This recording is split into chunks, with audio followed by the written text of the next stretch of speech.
उत्पत्ति की किताब 3 अध्याय 15 आयत।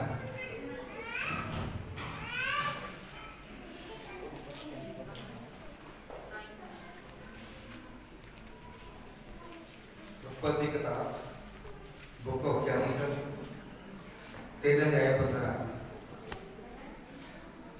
ਅਤੇ ਤੇਰੇ ਤੇ ਤੀਵੀਂ ਵਿੱਚ ਅਤੇ ਤੇਰੀ ਸੰਤਾਨ ਤੇ ਤੀਵੀਂ ਦੀ ਸੰਤਾਨ ਵਿੱਚ ਮੈਂ ਬੈਰ ਪਾਵਾਂਗਾ। ਉਹ ਤੇਰੇ ਸਿਰ ਨੂੰ ਫੇਵੇਗਾ ਅਤੇ ਤੂੰ ਉਹਦੀ ਹੱਡੀ ਨੂੰ ਡੰਗ ਮਾਰੇਗਾ। आमीन। ਇਹ ਪ੍ਰਭੂ ਦਾ ਵਚਨ ਹੈ। ਇਹ ਬੜੇ ਜਾਨ ਸੁਣੇ ਜਾਂਦੇ ਇਸ ਪਰ ਅਸੀਂ ਅੱਜ ਦੇਖਾਂਗੇ ਕਿ ਪ੍ਰਭੂ ਯਿਸੂ ਨੂੰ ਇਸ ਦੁਨੀਆ ਵਿੱਚ ਕਿਉਂ ਆਉਣਾ ਪਿਆ। ਜਦੋਂ ਪ੍ਰਭੂ ਯਿਸੂ ਦਾ जन्म दी ऐलान होया, जिब्राइल फरिश्ता आया, उसने माता मरियम को कहा तेरे पुत्र उत्पन्न होना, पैदा होना, उसका नाम यीशु रखना। ते जदों प्रभु यीशु इस दुनिया च आया वो उन्होंने नाम यीशु रखा सी, पर जदों सलीबी मौत मर गए साडे वास्ते मुक्ति का राह खोल दिता ते वो मसीह बन गए। इस करके असीं उन्होंने प्रभु यीशु मसीह कहते हैं। हुण असीं पढ़िया कि इत्थे लिखा मैं तेरे और स्त्री के बीच में और तेरे वंश और इस वंश के बीच में बैर उत्पन्न करूंगा, वह तेरे सिर को कुचल डालेगा और तू उसकी एड़ी को डसेगा। ये परमेश्वर ने आदम ते हवा रचिया, आदम नूं इस जमीन की मिट्टी तो रचिया ते आदम परमेश्वर ने देखा कि ਇਹਦਾ कोई साथी नहीं आ। प्रभु ने उत्ते डूंगी नींद भेजी ते ਉਹਦੀ एक पसील ਨੂੰ ਕੱਢਿਆ ਤੇ ਉਹ ਚੋਂ ਨਾਰੀ ਬਣਾਈ ਤੇ प्रभु ने ਉਹਨੂੰ ਨਰ ਔਰ ਨਾਰੀ ਕਹਿ ਕੇ ਉਹਨਾਂ ਨੂੰ ਬਰਕਤ ਦਿੱਤੀ, ਉਹਨਾਂ ਨੂੰ ਬਾਗੇ ਅਦਨ ਦੇ ਵਿੱਚ ਰੱਖਿਆ। ਉਹ ਐਡਾ ਬੜਾ ਸਾਥ ਸੀ ਦੋ ਜਣਿਆਂ ਵਾਸਤੇ ਜਿਹੜਾ ਘੱਟੋ ਘੱਟ 2 ਇੰਡੀਆ ਦੇ ਬਰਾਬਰ ਜਗ੍ਹਾ ਸੀ ਜਿੱਥੇ ਆਦਮ ਤੇ ਹਵਾ ਨੂੰ ਰੱਖਿਆ। उन्होंने की किया कि सारे दरख्तों का फल तुसीं खा सकते हो, पर जिहड़ा विच दरख्त आ तुसीं ओहदा फल नहीं खाना। पर उन्होंने की किया, ओहदा फल खा लिया। जिहड़ा हुक्म मनण नूं कहा सी वो हुक्म ने मन्निया ते वो पाप च डिग पै। सो जदों पाप च डिग पै ते वो परमेश्वर तो लुके। प्रभु ठंडे वेले शाम के वेले आदम ते हवा नाल गलबात करन आया करता सी, पर जदों उस शाम ठंडे के वेले प्रभु उन्होंने को आया गलबात की ते हे आदम तू किथे आ ते पर आदम ने कहा प्रभु जी असीं तां नंगे आ। उनका तेनों किहने दस्सिया ते जदों सारी गल हुई ते प्रभु जानी जानिया उन्होंने पता सी कि इन्होंने की कीता। वो पत्ते पुत्ते लपेट के बैठे सी, पर प्रभु ने उन्होंने पहली बार उन्होंने चमड़े के वस्त्र बना के पहना, उन्होंने मजबूत वस्त्र दिते ਜਿਹੜੇ जल्दी खराब ना हो, ਜਿਹੜੇ कभी भी खराब ना हो, वो वस्त्र प्रभु ने दिते ते आदमी पाप विच डिग पिया। ते जदों पाप विच डिग पिया ते जिन्हें पाप विच सटिया सी सप ते पहला वचन च लिखिया आ कि उन्होंने ये कहा कि तू अज तो मिट्टी खाएगा तो मिट्टी ते रहेगा ते मैं तेरे वंश विच सप दे वंश विच ते औरत दे वंश विच साडे विच वैर उत्पन्न करांगा। वो तेरी हड्डी नूं फेवेगा ते तू ओहदी हड्डी ते डंग मारेगा। ये सप नूं ये पहली भविष्यवाणी आ जिहड़ी बाइबल च प्रभु यीशु मसीह दे बारे आ कि जिहड़ा औरत तो उत्पन्न होएगा वो पाप का अंत करेगा, वो पाप का नाश करेगा। वो प्रभु यीशु मसीह आ ते मनुख पाप विच डिग पिया। सब तो पहला उन्होंने कैन और हाबिल 2 पुत्र होए आदम दे ते दोनों पुत्रां चों जिहड़ा कैन सी वो खेती करन लग पिया, हाबिल सी जिहड़ा वो भेडां दा रखवाला बन गया, भेडां दा चरवाहा बन गया। ते जदों देखिया कि कैन ने कि हाबिल ने हाबिल दी भेंट स्वीकार की कि मेरी भेंट स्वीकार नहीं की, वो परमेश्वर की मर्जी आ जिहदी भेंट स्वीकार करे जिहदी भेंट स्वीकार ना करे। पर कैन ने की कीता और चढ़ के अपने भरा हाबिल नूं मारिया। हाबिल धर्मी सी ते प्रभु ने उन्होंने कहा कि तेरा भरा किथे आ। उन्हें कहा कि मैं अपने भरा दा रखवाला आ। तो उन्हें कहा कि हाबिल का खून धरती जो मैनू पुकारिया परमेश्वर ने कहा ते पहला खून सी जिहड़ा भरा ने भरा का खून बहाया। प्रभु इसको पसंद नहीं करता कि असी एक दूजे का खून बहाइए, असी गलत पासे चलीए। प्रभु इनू पसंद नहीं करता। ते सब तो पहला आप एक खून सब तो पहला आप हुक्म ना मनना, दूजा पाप असी उन्हें खून कर लिया।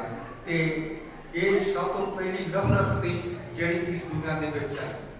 ते प्रभु नहीं चाहता भरा भरा च नफरत होवे, भरा भरा विच बैर पवे। इसे करके प्रभु ने ये भविष्यवाणी की थी कि जिहड़ा औरत दे वंश विच ते सर्प दे वंश विच बैर पैदा कराना, वो बैर अज तक भी ज्यादा। अज किते भी सप निकल गए वो लोग 1 मिनट तो पहला मार दे, क्योंकि उन्होंने पता नहीं होता कद इन्हें डंग मार देना। ये औरत के वंश में सप के वंश में फर्क पैदा किया। प्रभु ने की किया कि जिहड़ा औरत के वंश निकलेगा वो तेरे सिर को कुचलेगा। वो प्रभु यीशु मसीह आया। पढ़िए मती दे जी 1 अध्याय में की है, मती दे जी ਅਤੇ ਉਹ ਪੁੱਤਰ ਜਣੇਗੀ ਅਤੇ ਤੂੰ ਉਹਦਾ ਨਾਮ ਯਿਸੂ ਰੱਖੀ, ਕਿਉਂ ਜੋ ਉਹ ਆਪਣੇ ਲੋਕਾਂ ਨੂੰ ਉਹਨਾਂ ਦੇ ਪਾਪਾਂ ਤੋਂ ਬਚਾਵੇਗਾ। हालेलुया। वो पुत्र जनेगी, ਉਹਦਾ ਨਾਮ ਯਿਸੂ ਰੱਖੀ, ਉਹ ਆਪਣੇ ਲੋਕਾਂ ਨੂੰ ਉਹਨਾਂ ਦੇ ਪਾਪਾਂ ਤੋਂ ਬਚਾਵੇਗਾ। ਇਹ ਜਬਰਾਇਲ ਫਰਿਸ਼ਤੇ ਨੇ ਆ ਕੇ ਮਰੀਮ ਨੂੰ ਸੰਦੇਸ਼ ਦਿੱਤਾ। ਉਹਦਾ ਨਾਮ ਵੀ ਪੁਰਵਾਇਆ। ਉਹਦਾ ਨਾਮ ਕਿਸੇ ਇਨਸਾਨ ਨੇ ਨਹੀਂ ਰੱਖਿਆ, ਉਹਦਾ ਨਾਮ परमेश्वर ने खुद रखा। ਉਹਦਾ नाम यीशु रखी। तेरे पुत्र उत्पन्न होना, पुत्र पैदा होना तेरे बेटे वो कुआरी और उनका तेरे पुत्र पैदा होना, तो ਉਹਦਾ नाम यीशु रखना। वो की करेगा ਜਿਹੜੇ ਉਹਦੇ ਆਪਣੇ ਲੋਕ ਆ, ਜਿਹੜੇ ਪ੍ਰਭੂ ਦੀਆਂ ਰਾਹਾਂ ਨੂੰ ਪਹਿਚਾਨਣ ਵਾਲੇ ਲੋਕ ਆ, ਪ੍ਰਭੂ ਦੇ ਰਾਹਾਂ 'ਤੇ ਚੱਲਣ ਵਾਲੇ ਲੋਕ ਆ, ਪ੍ਰਭੂ ਦੇ ਵਚਨਾਂ ਨੂੰ ਮੰਨਣ ਵਾਲੇ ਲੋਕ ਆ, ਉਹ ਪ੍ਰਭੂ ਦੇ ਲੋਕ ਆ। ਇੱਕ ਵਾਰੀ ਪ੍ਰਭੂ ਨੇ ਕੇ ਪ੍ਰਵਚਨ ਕਰ ਰਿਹਾ, दुनिया च बैठे थे, अगे संगत बैठी थी, प्रभु उन्होंने सिखा रहा सी ते प्रभु की माता ते उहदे भरा प्रभु नूं मिलदा है। ते बाहरों जिस तरह असीं एक अफसर कोल जाने आ, अंदर पर्ची भेजदे आ कि फलाना आया। जदों अंदर प्रभु ने सुनेहा दिता कि तेरी माता ते तेरे भरा बाहर खड़े तेरी उਡੀਕ करदे आ, ते प्रभु ने की किया, मेरी माता ते मेरे भरा ये आ जिहड़े मेरे वचन नूं सुणदे ओनूं मनदे उत्ते कंन लाउंदे। मेरे ओ माता पिता दे भैण भरा आ, मेरे ओ माता पिता भैण भरा नहीं जिन्हां ने मैनूं जन्म दिता आ। सो प्रभु दे भैण भरा माता पिता आवा जिहड़े प्रभु दे नाम नाल चलदे आ। प्रभु सानूं दोस्त भी कहता है, प्रभु सानूं बच्चे भी कहता है, प्रभु सानूं भरा भी कहता है। उन्हें प्रभु यीशु ने चेलियां नूं एक भरा दे बराबर मान के रखिया ते असीं प्रभु दे भरा भी हां। ते वो जिहड़े प्रभु दे वचनां ते चलदे आ वो प्रभु दे लोक आ। की लिखिया, वो अपने लोकां नूं उन्हां दे पापां तों उद्धार करेगा। ते ओह किया पापां नूं माफ करेगा। जिहड़े असीं पाप कीते आ वो साडे पाप माफ करेगा, साडे गुनाहां नूं माफ करेगा। साडे पाप चाहे किल बचां नूं काले क्यों ना हो पर वो सानू धो के शुद्ध करेगा। वो जूठे ना धो के अपने वचन के नाल धो के, इसे करके उन्हें सलीब ते लहू पाया ताकि असीं पापां तो बच जाइए, असीं गुनाहां तो बच जाइए। असीं बोलना देखना सुनना पाप करते हैं ते असीं पापां तो बच जाइए।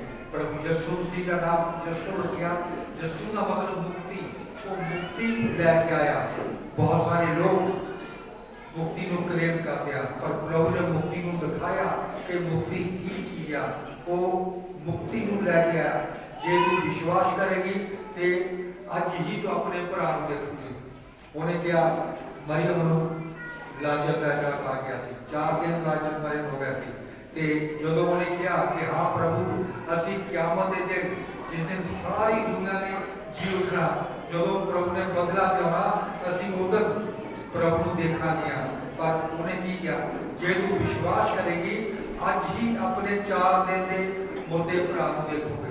ये जरूरी है कि असी प्रभु पर विश्वास करिए कि वो आया साडे पापां दी माफी वास्ते, वो आया साडे उद्धार साडी मुक्ति वास्ते। ये जरूरी गल आ। वो अपने लोगों को जिहड़े प्रभु पर विश्वास करते हैं प्रभु दी राह ते चलदे आ, प्रभु दे वचनां नूं मंनदे आ, वो उन्हां नूं मुक्ति देना आया। ये मुक्ति बहुत सारे लोग लोचते आ, पूरी दुनिया लोचती आ। जक्की नाम का एक इंसान सी, वचन च लिखिया वो काका नाटा सी, वो प्रभु नूं देखना चाहता सी। बाकी जिहड़ी यहूदी सी वो लंबे लंबे उच्चे उच्चे सी, पर ये नाटा सी, ये देख नहीं सकता है। वो नाटा सी, पर वो वास्ते लिखा वो एक सरदार सी, वो चुंगी लैण वाले का सरदार सी, वो एक चंगा अमीर बंदा सी, पर वो मन च शांति नहीं सी, वो मन च चैन नहीं सी, वो मन च आराम नहीं सी। बेशक वो घर में सब कुछ सी, ना वो बीमार सी, ना वो दुखी सी, पर वो घर च पैसा धेला भी बहुत सी, कोई जिंदगी च उन्हें प्रॉब्लम नहीं सी, पर वो मन च शांति नहीं सी। वो प्रभु को देखना चाहता सी। प्रभु कौन है कि उन्हें की किया, उन्हें पता लगा कि प्रभु अज इस रस्ते से जाने वाले आ, प्रभु ने अज इस रस्ते तो होकर निकल आया। वो उस रस्ते को अगे जाके एक गुल्लर के पेड़ उत्ते चढ़ गया। ਜਿਹੜੇ उस समय के अमीर यहूदी लोग होंगे सी, वो इदा के काम नहीं करते थे, दरख्तां ते चढ़ना या काले काले कदमां नाल चलना, उन्होंने शान के खिलाफ होता सी, पर उन्हें किसी चीज़ की परवाह नहीं थी। वो दरख्त ते जाके चढ़ गया, तो जो प्रभु दरख्त के थले पहुंचा तो की क्या, चक्की झट थले उतरिया। अज मैं तेरे घर में रहना है, तो जो प्रभु उसके घर में गए, वो खड़ा होया तो दुनिया को पुकार के की किया, अज तो मैं अपना अद्धा माल कंगालां दे विच वंड देना है। जे मैं कहता ऊँच ला के लै लिया, जे मैं धोखा करके लै लिया, जे मैं किते किसी गलत तरीके नाल फसा के लै लिया, तो उन्होंने 4 गुना वापस करदा है।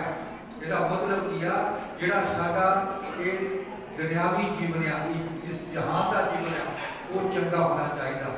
तो जक्की ने उन्होंने सुधारिया, तो जो असीं आ जीवन सुधारते हैं तो साडा अगला जीवन जिथे असीं प्रभु नाल हजारों हजार साल वास करना, वो अपने आप सुधर जाता है। जक्की के मन च शांति की चाह सी, जक्की के मन च एक तसल्ली नहीं सी, तो जो प्रभु ने देखा उन्होंने तसल्ली मिली, हाँ ये सचमुच उद्धार करता प्रभु यीशु मसीह है।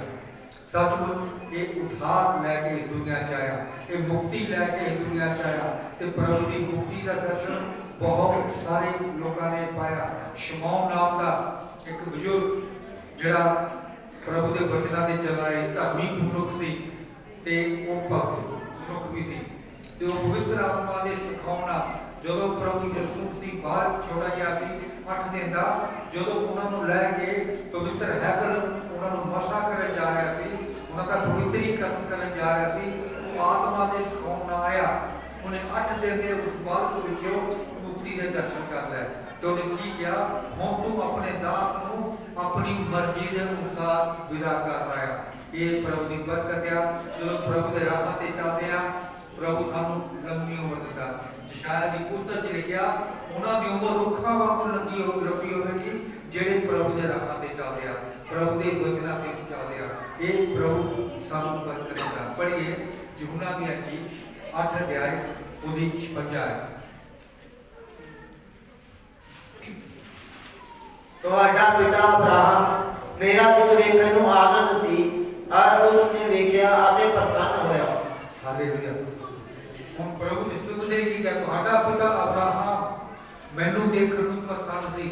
ਯਹੂਦੀ ਲੋਕਾਂ ਨੇ ਜਦੋਂ ਪ੍ਰਭੂ ਨੂੰ ਤੰਗ ਕੀਤਾ, ਜਦੋਂ ਤਰ੍ਹਾਂ ਤਰ੍ਹਾਂ ਦੇ ਸਵਾਲ ਪੁੱਛੇ, ਜਦੋਂ ਪ੍ਰਭੂ ਯਿਸੂ ਮਸੀਹ ਨੂੰ ਇਹ ਮਜਬੂਰ ਕਰਨ ਲੱਗੇ ਕਿ ਕੁਝ ਬੋਲੇ, ਤੇ ਪ੍ਰਭੂ ਨੇ ਕੀ ਕਿਹਾ, ਤੁਹਾਡਾ ਪਿਤਾ ਅਬਰਾਹਮ ਜਿਹੜਾ ਇਸਰਾਇਲ ਦਾ ਮੋਢਿਆ, ਇਸਰਾਇਲ ਦਾ ਜਿਹੜਾ ਪਹਿਲਾ ਪੁਰਖ ਆ, ਉਹ ਅਬਰਾਹਮ ਆ, ਜਿਹਨੂੰ ਪ੍ਰਭੂ ਨੇ ਕਿਹਾ ਕਿ ਤੂੰ ਆਪਣੇ ਪਰਿਵਾਰ ਨੂੰ, ਆਪਣੇ ਘਰ ਨੂੰ ਛੱਡ ਦੇ ਤੇ ਤੂੰ ਮੇਰੇ ਪਿੱਛੇ ਹੋ ਲਾ। ਉਹਨੇ ਛੱਡ ਦਿੱਤਾ, ਉਹਨੇ ਤਾਂ ਉਹਦੇ ਭਤੀਜੇ ਲੂਤ ਨੇ ਉਹਨੇ ਛੱਡ ਕੇ ਪ੍ਰਭੂ ਦੇ ਪਿੱਛੇ ਹੋ ਲਿਆ। ਤੇ ਇਹ ਪ੍ਰਭੂ ਯਿਸੂ ਮਸੀਹ ਤੋਂ ਹਜ਼ਾਰਾਂ ਸਾਲ ਪਹਿਲਾਂ ਦੀ ਗੱਲ ਆ। ਤੇ ਪ੍ਰਭੂ ਨੇ ਕੀ ਕਿਹਾ ਕਿ ਅਬਰਾਹਮ ਵੀ ਮੇਰਾ ਦਿਨ ਦੇਖਣ ਨੂੰ ਲੋਚਦਾ ਸੀ, ਉਹ ਵੀ ਚਾਹੁੰਦਾ ਸੀ कि मैं प्रभु यीशु मसीह को देखा, पर उन्हें नहीं देखा। तो यहूदियों ने की किया, तू तो हाले 30 साल का भी नहीं, अब्राहम का मरे भी कई हजारों साल हो गए। पर प्रभु ने की किया, इस तो पहला अब्राहम सी मैं हाँ, प्रभु अज कल ते जगानू जो बेकोस वो कभी बदलता नहीं, वो काम कभी बदलते नहीं। जेडे काम वो 2000 साल पहला करता सी, वो अज भी करता। ਜਿਹੜੇ 2000 ਸਾਲ ਪ੍ਰਭੂ ਪਹਿਲਾਂ ਕੰਮ ਕਰਦਾ ਸੀ ਉਹ ਅਲੀਸ਼ਾ ਦੇ ਸਮੇਂ ਵੀ ਕੀਤੇ, ਉਹ ਏਲੀਆ ਦੇ ਸਮੇਂ ਵੀ ਕੀਤੇ। ਜਦੋਂ ਅਲੀਸ਼ਾ ਮਰ ਗਿਆ ਉਹਨੂੰ ਦਫਨਾਇਆ ਗਿਆ, ਉਹਦੀ ਜਗ੍ਹਾ ਜਿੱਥੇ ਉਹਨੂੰ ਦਫਨਾਇਆ ਗਿਆ ਉੱਥੇ ਜਿਹੜਾ ਪਹਿਲਾ ਬੰਦਾ ਦਫਨ ਕੀਤਾ ਸੀ, ਜਦੋਂ ਅਲੀਸ਼ਾ ਦੀ ਹੱਡੀ ਉਸ ਬੰਦੇ ਨਾਲ ਛੂਈ ਤੇ ਉਹ ਬੰਦਾ ਜਿੱਦਾ ਹੋ ਗਿਆ। ਸਾਰੇ ਬੋਲੋ ਹਾਲੇਲੂਇਆ, ਹਾਲੇਲੂਇਆ। ਇਹ ਪ੍ਰਭੂ ਦੀ ਬਰਕਤ ਆ, ਪ੍ਰਭੂ ਦੀ ਆਸ਼ੀਸ਼ ਆ ਜਿਹੜੀ ਉਹਦੇ ਨਬੀਆਂ ਨੂੰ ਮਿਲਦੀ ਆ। ਜਦੋਂ ਏਲੀਆ ਅਸਮਾਨ ਤੇ ਉਠਾਇਆ ਜਾਣਾ ਸੀ, ਉਹਦਾ ਅੰਤਿਮ ਸਮੇਂ ਆ ਗਿਆ ਏਲੀਆ ਦਾ। ਏਲੀਆ ਨੂੰ ਇਹ ਵਰਦਾਨ ਸੀ ਕਿ ਤੂੰ ਮੌਤ ਨੂੰ ਨਹੀਂ ਦੇਖੇਗਾ, ਤੂੰ ਜਿੰਦਾ ਹੀ ਮੇਰੇ ਕੋਲ ਅਸਮਾਨ ਤੇ ਆਉਣਾ ਆ। ਤੇ ਉਹ 3 ਵਾਰੀ ਏਲੀਆ ਨੇ ਕਿਹਾ ਅਲੀਸ਼ਾ ਨੂੰ, ਤੂੰ ਮੁੜ ਜਾ, ਆਪਣੇ ਘਰ ਚਲ ਜਾ। ਹੁਣ ਜਦੋਂ ਮੈਨੂੰ ਪ੍ਰਭੂ ਨੇ ਕਹਾ ਕੀ ਪਤਾ ਹਨੇਰੀ ਆਉਣੀ ਆ, ਕੀ ਪਤਾ ਅੱਗ ਲੱਗਣੀ ਆ, ਕੀ ਪਤਾ ਕੋਈ ਤੂਫਾਨ ਆਉਣਾ ਆ, ਕੋਈ ਪਤਾ ਨਹੀਂ, ਤੂੰ ਆਪਣੇ ਘਰ ਨੂੰ ਮੁੜ ਜਾ। ਤੇ 3 ਵਾਰ ਅਲੀਸ਼ਾ ਨੇ ਕਿਹਾ ਨਹੀਂ ਪਿਤਾ ਏਲੀਆ, ਮੈਂ ਪਿੱਛੇ ਨਹੀਂ ਮੁੜਨਾ, ਚਾਹੇ ਜੋ ਮਰਜ਼ੀ ਹੋ ਜਾਏ, ਮੈਂ ਦੁੱਗਣਾ ਮਸਾ ਲੈ ਕੇ ਹੀ ਰਹਿਣਾ ਆ, ਦੁੱਗਣਾ ਮਸਾ ਮੈਂ ਅੱਜ ਲੈ ਕੇ ਜਾਣਾ ਆ। ਉਹਨੂੰ 3 ਵਾਰੀ ਅਲੀਸ਼ਾ ਏਲੀਆ ਨੇ ਮੋੜਿਆ ਕਿ 3 ਵਾਰੀ ਤੂੰ ਪਿੱਛੇ ਮੁੜ ਜਾ, ਤੂੰ ਪਿੱਛੇ ਮੁੜ ਜਾ। ਪ੍ਰਭੂ ਨੇ ਮੈਨੂੰ ਜਿੰਦੇ ਨੂੰ ਚੱਕਣਾ ਆ, ਪ੍ਰਭੂ ਦੇ ਦੂਤ ਆਉਣੇ ਆ, ਉਹਨਾਂ ਨੇ ਮੈਨੂੰ ਜਿੰਦੇ ਨੂੰ ਲੈ ਕੇ ਜਾਣਾ ਆ, ਤੂੰ ਪਿੱਛੇ ਮੁੜ ਜਾ। ਪਰ ਏਲੀਆ ਪਿੱਛੇ ਨਹੀਂ ਮੁੜਿਆ। ਤੇ ਜਦੋਂ ਅਗਨੀ ਮੈਂ ਘੋੜੇ मूसा एलिया को लैके आए तो उस समय उन्हें पुकारा बड़े जोर ना, हे एलिया मेरे पिता। एलिया ने कीता जेड़ा कंबल ओदे मोढियां ते प्यारे दा ही, जेड़ी चादर ओदे मोढियां ते प्यारी दी वो थल्ले सिੱਟੀ ओदे मोढियां ते आके डिगी ते ओनू की होया, एलिया तो भी दुगना मौसा मिल गया। जेड़ा एलिया काम करता सी वो तो बड़े बड़े काम एलीशा नबी ने किए। क्यों? क्योंकि ये प्रभु का बसा है जेड़ा शुरू तो चले आ रहा, जेड़ा शुरू तो आ रहा वो प्रभु यीशु मसीह है, वो पिता पुत्र ते पवित्र आत्मा ये तीनों एक या एक काम करते हैं। जो अब्दुल को बेशक आग में सुट्या गया, बादी आग में तो उस आग को की किया गया, 7 गुना तेज कर दिता गया। जेड़े सिटन वाले सी वो आग ना सड़ के मर गए। पर जो राजा नबूकदनेस्सर ने देखा कि अग में मैं 3 बंदे सिटे आ, ये चौथा कौन आ जिसका रूप मनुख के पुत्र जिया, वो प्रभु यीशु मसीह सी। जिहड़ा अग दे विच भी उन्हां दा खड़िया सी, उन्हां नूं जदों बाहर कढ के देखा तो उन्हां दा एक भी बाल नहीं सड़िया सी। क्यों? क्योंकि प्रभु उन्हां दे नाल खड़िया सी। प्रभु साडे उद्धार ले आया, प्रभु साडी मुक्ति लई इस संसार ते आया। पढ़िए लूका दी अंजील 2 अध्याय की 8 है। लूका दी अंजील उस देश विच आजादी सन जो रण विच रहते अते रात को अपने इज्जत की राखी करते सन। प्रभु का एक दूत उन्हां दे कोल आ खलोता अते प्रभु का तेज उन्हां दे चफेरे चमकिया अते वो बहुत ही डर गए। हालेलुया। प्रभु का तेज, प्रभु का जलाल, प्रभु का नूर उन्हां दे दुआरे चमकिया। जदों वो दूत प्रभु के फरिश्ते स्वर्ग तो आए, उन्हां दे दुआरे वो नूर चमकिया, जलाल चमकिया, वो बहुत ही डर गए। संत पौलुस जो दमिश्क नगर जा रहे थे नाल 25-30 घोड़े नाल संत पौलुस क्यों जा रहे थे कि जेड़े मसीही बंदे आते उन्हां नूं मारा कुटा ते बन के यरूशलेम ले आवा ते राजे सामने पेश करा। देख राजा ये उस पथ नूं मंनदे आ जेड़ा मना कीता गया है। ते जदों पौलुस दमिश्क दे नेड़े पहुंचा, वचन च लिखिया दोपहर का समा सी ते जदों वो दमिश्क दे फाटक दे लागे पहुंचे आ, क्योंकि जेड़े इस्राएल दे शहर आ वो घेरे हुए शहर आ, उन्हां दे शहर दे चारे पासे एक दीवार हुंदी आ ते जेड़ी भी सड़क बनदी आ उत्ते गेट लगे हुंदे आ। ते जदों फाटक दे लागे पहुंचा, वचन च लिखिया सूरज तो भी तेज रोशनी, दोपहर का सूरज उस तो भी तेज रोशनी, वो परमेश्वर का तेज आ। जदों उन्हां दे द्वारे चमकिया वो सारे ही घोड़सवार उसी समय पुंजे डिगे ते तो आवाज आई उस तेज चो, हे शाऊल तू मैनूं क्यों सताउणा है। जदों प्रभु के लोकां नूं कोई तंग करता है तो प्रभु की अखां की पुतली नूं छुपाया। ये पवित्र वचन च लिखा है। ਉਹ ਅੱਖਾਂ ਦੀ ਪੁਤਲੀ ਨੂੰ ਛੂੰਹਦਾ ਆ। ਤੇ ਜਦੋਂ ਸਭ ਜੇ ਸ਼ੌਲ ਲੋਕਾਂ ਨੂੰ ਮਾਰਨ ਜਾ ਰਿਹਾ ਸੀ, ਜਿਹੜੇ ਪ੍ਰਭੂ ਦੀ ਪ੍ਰਸਤਿਸ਼ ਕਰਦੇ ਆ, ਪ੍ਰਭੂ ਦੀ ਆਰਾਧਨਾ ਕਰਦੇ ਸੀ, ਤਾਂ ਉਹਨੇ ਕੀ ਕੀਤਾ? ਪ੍ਰਭੂ ਨੇ ਉਹਨਾਂ ਦੇ ਦੁਪਹਿਰ ਨੂੰ ਆਪਣਾ ਤੇਜ ਚਮਕਾਇਆ, ਸੂਰਜ ਤੋਂ ਵੀ ਤੇਜ ਰੋਸ਼ਨੀ। ਇਹ ਪ੍ਰਭੂ ਦਾ ਚਲਾ ਰਿਹਾ, ਇਹ ਜਦੋਂ ਚਮਕਦਾ ਇਹ ਵੱਡੇ ਵੱਡੇ ਕੰਮ ਕਰਦਾ। ਉਹ ਵੱਡੇ ਵੱਡੇ ਸਾਡੇ ਜੀਵਨ 'ਚ ਬਦਲਾਅ ਹੁੰਦੇ ਆ ਪ੍ਰਭੂ ਦੀ ਤੇਜ ਦੇ ਨਾਲ। ਪਰ ਜ਼ਰੂਰਤ ਆ ਅਸੀਂ ਪਹਿਲਾਂ ਪ੍ਰਭੂ ਦੇ ਆਪਣੇ ਲੋਕ ਬਣੀਏ, ਪ੍ਰਭੂ ਦੇ ਵਚਨ ਨੂੰ ਪਹਿਚਾਨੀਏ, ਪ੍ਰਭੂ ਦੇ ਵਚਨ ਤੇ ਚੱਲੀਏ, ਪ੍ਰਭੂ ਦੇ ਮਰਜ਼ੀ ਨੂੰ ਮੰਗੀਏ, ਤਾਂ ਕਿ ਅਸੀਂ ਪ੍ਰਭੂ ਦੇ ਆਪਣੇ ਲੋਕ ਬਣੀਏ। ਤੇ ਜਦੋਂ ਪ੍ਰਭੂ ਦੇ ਅਸੀਂ ਆਪਣੇ ਲੋਕ ਬਣਦੇ ਆ ਤੇ ਉਹ ਸਾਡੇ ਵਾਸਤੇ ਮੁਕਤੀ ਦਾ ਦੁਆਰ ਖੋਲ੍ਹਦਾ, ਉਹ ਸਾਡੇ ਵਾਸਤੇ ਇੱਕ ਰਾਹਤ ਦਾ ਦੁਆਰ ਖੋਲ੍ਹਦਾ। ਚਾਹੇ ਸਾਡੀ ਮੁਕਤੀ ਸਾਡੀ ਬਿਮਾਰੀ ਤੋਂ ਹੋਵੇ, ਚਾਹੇ ਸਾਡੇ ਰੋਗ ਤੋਂ ਹੋਵੇ, ਚਾਹੇ ਮੁਕਤੀ ਸਾਡੀ ਪਰੇਸ਼ਾਨੀਆਂ ਤੋਂ ਹੋਵੇ, ਚਾਹੇ ਸਾਡੀ ਇਹ ਅਸਲੀ ਮੁਕਤੀ ਹੋਵੇ ਜਿਹੜੀ ਕਿ ਅਸੀਂ ਇਸ ਜੀਵਨ ਤੋਂ ਬਾਅਦ ਲੈਣੀ ਆ। ਪ੍ਰਭੂ ਸਾਨੂੰ ਸਭ ਕੁਝ ਮੁਹੱਈਆ ਕਰੂਗਾ। ਪਰ ਸਿਰਫ ਪ੍ਰਭੂ ਚਾਹੁੰਦਾ ਕਿ ਅਸੀਂ ਪ੍ਰਭੂ ਦੇ ਲੋਕ ਬਣੀਏ, ਪ੍ਰਭੂ ਦੇ ਪਿੱਛੇ ਚੱਲਣ ਵਾਲੇ ਬਣੀਏ, ਪ੍ਰਭੂ ਦੇ ਵਚਨ ਨੂੰ ਮੰਨਣ ਵਾਲੇ ਬਣੀਏ। ਇਸੇ ਕਰਕੇ 119 ਜ਼ਬੂਰ ਦੀ 130 ਚ ਲਿਖਿਆ, ਤੇਰੇ ਵਚਨਾਂ ਦਾ ਖੁੱਲ੍ਹਣਾ ਇਹ ਪ੍ਰਕਾਸ਼ ਹੁੰਦਾ ਆ। ਇਹ ਵਚਨ ਦਾ ਖੁੱਲ੍ਹਣਾ ਜਿਹੜਾ ਆ ਇਹ ਸਾਡੇ ਮਨਾਂ ਨੂੰ ਰੋਸ਼ਨ ਕਰਦਾ, ਸਾਡੀ ਜ਼ਿੰਦਗੀ ਨੂੰ ਰੋਸ਼ਨ ਕਰਦਾ। ਜਦੋਂ ਇਹ ਵਚਨ ਖੋਲ੍ਹਿਆ ਜਾਂਦਾ ਇਹ ਪ੍ਰਕਾਸ਼ ਹੁੰਦਾ। ਇਸੇ ਕਰਕੇ ਦਾਊਦ ਨਬੀ ਕਹਿੰਦਾ, ਮੈਂ ਖੁਸ਼ ਹੋਇਆ ਜਦੋਂ ਮੈਨੂੰ ਆਖਣ ਲੱਗੇ ਕਿ ਆਓ ਅਸੀਂ ਯਹੋਵਾ ਦੇ ਘਰ ਨੂੰ ਚੱਲੀਏ। ਇੱਕ ਰਾਜਾ ਹੋ ਕੇ ਕਹਿੰਦਾ ਕਿ ਆਓ ਅਸੀਂ ਯਹੋਵਾ ਦੇ ਘਰ ਨੂੰ ਚੱਲੀਏ, ਕਿਉਂਕਿ ਉਹਨੂੰ ਪਤਾ ਮੈਨੂੰ ਜਿਹੜਾ ਪ੍ਰਕਾਸ਼ ਮਿਲਣਾ, ਮੈਨੂੰ ਜਿਹੜੀ ਰੋਸ਼ਨੀ ਮਿਲਣੀ ਆ ਉਹ ਪ੍ਰਭੂ ਦੇ ਘਰ ਚੋਂ ਮਿਲਣੀ ਆ, ਮੈਨੂੰ ਜਿਹੜੀ ਬਰਕਤ ਮਿਲਣੀ ਆ ਉਹ ਪ੍ਰਭੂ ਦੇ ਘਰ ਚੋਂ ਮਿਲਣੀ ਆ। ਜਿਸੇ ਕਰਕੇ ਦਾਊਦ ਰਾਜਾ ਕਹਿੰਦਾ, ਮੈਂ ਖੁਸ਼ ਹੋਇਆ ਜਦੋਂ ਲੋਕਾਂ ਨੇ ਆ ਕੇ ਮੈਨੂੰ ਕਿਹਾ ਕਿ ਆਓ ਪ੍ਰਭੂ ਦੇ ਘਰ ਨੂੰ ਚੱਲੀਏ। तो इस करके नहीं खुश होया कि लोगों ने उन्होंने आके किया, वो जाता नहीं सी प्रभु की हैकल का, पर इस करके खुश होया कि मेरे लोग भी प्रभु के घर में जाते हैं जिदा मैं जाता है। हालेलुया। इसी तरीके ना सानू भी ये देखना है कि असी अपने बच्चों को, अपने परिवार को प्रभु के चरणों च लगातार रहिए। दाऊद नबी की तरह असी प्रभु नाल लगातार जुड़ रहिए। असी हमेशा खुशी के नाल, आनंद के नाल, खुरम के नाल प्रभु के चरणों चाहिए, क्योंकि महीना आनंद ते जय का महीना है। साडियां बीमारियां ते, साडियां परेशानियां ते ये प्रभु दे और मुक्ति का महीना है कि साडे जीवन च मुक्ति आवे। पढ़िए उत्पत्ति की किताब 30 अध्याय ओदी 22 आयत पढ़िए।